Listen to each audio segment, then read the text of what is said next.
birth doula here in Milwaukee. Today I want to share a little bit of information about something called Outpatient Foley Inductions.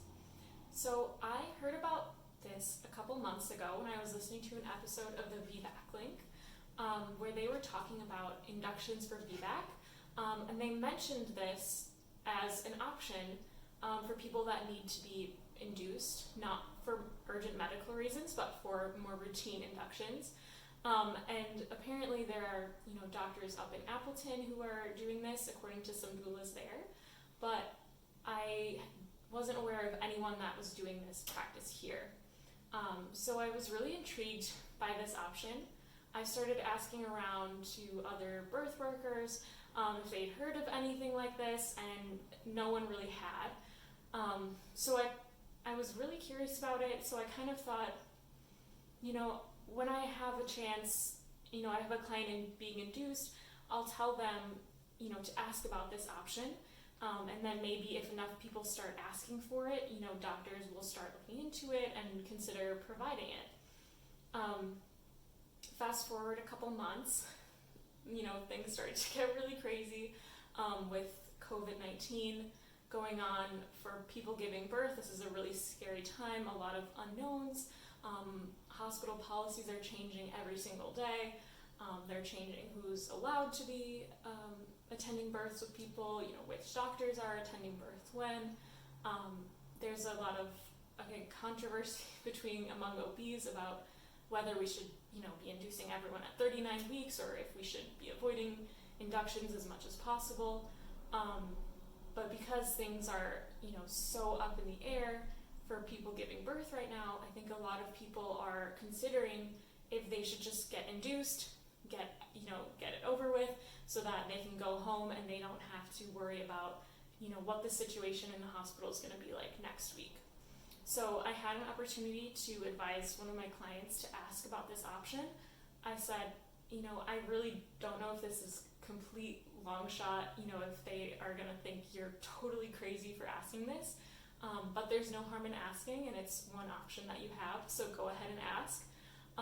And then I got a call back from her that her doctor was really on board and she had been reading about this option, and so she went ahead and did it. So I'm going to explain a little bit more about what this looks like, some of the benefits and downsides, and then if you're interested in doing this, you can ask your doctor and see if they would be willing to do this.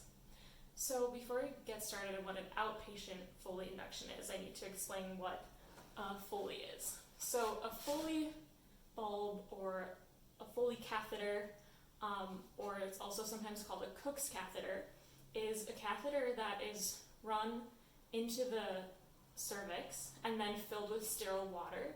So there's sort of like this bulb of water that's placed between the cervix and the baby's head.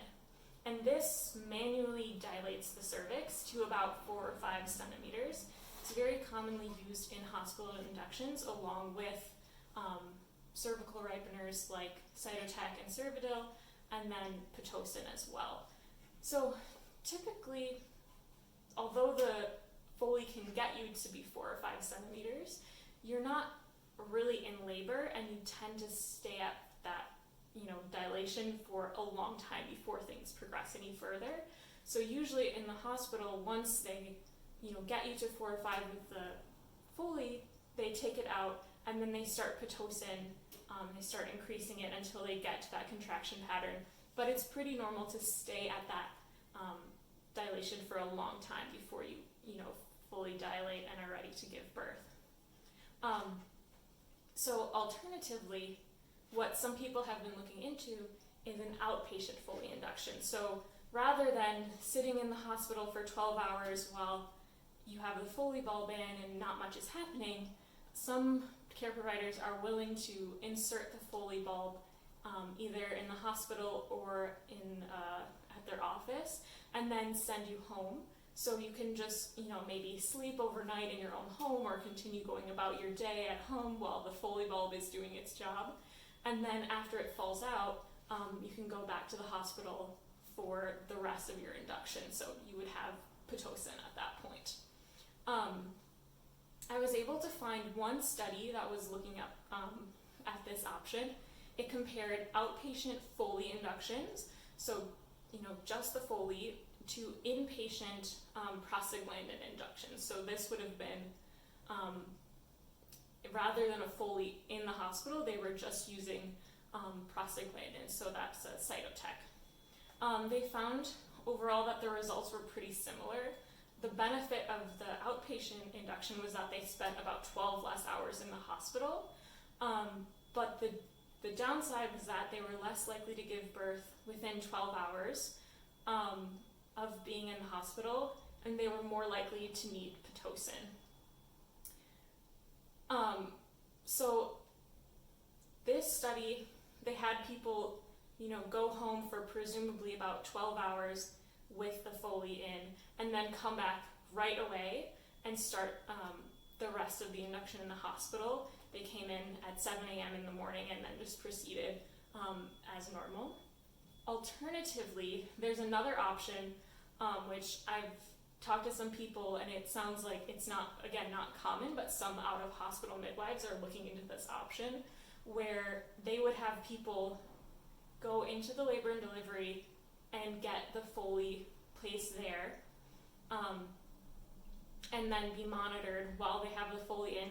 And then once it falls out, they would go home and wait for labor to start on its own. I wasn't able to find any information or studies about that option.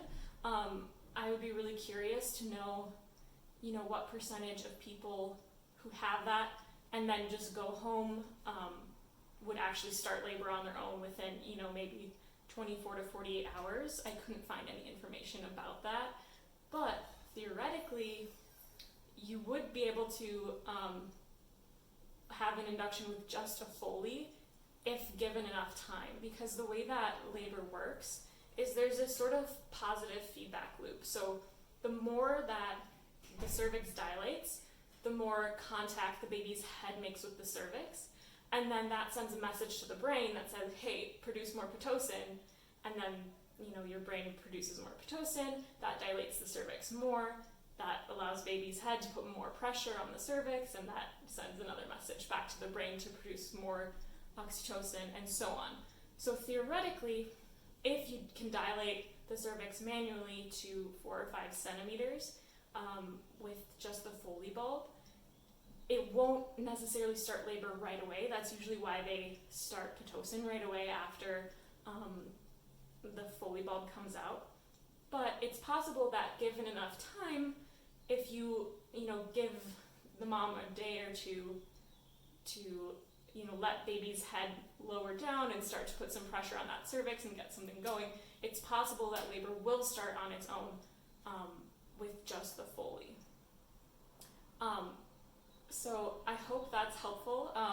This obviously isn't going to be an option for everyone, but I want to make sure that everyone has, all of the possibilities laid out, and they can think about, what options are going to be good for them. So if you are planning to have a routine induction done, feel free to ask your care provider about this and see if it's an option for you.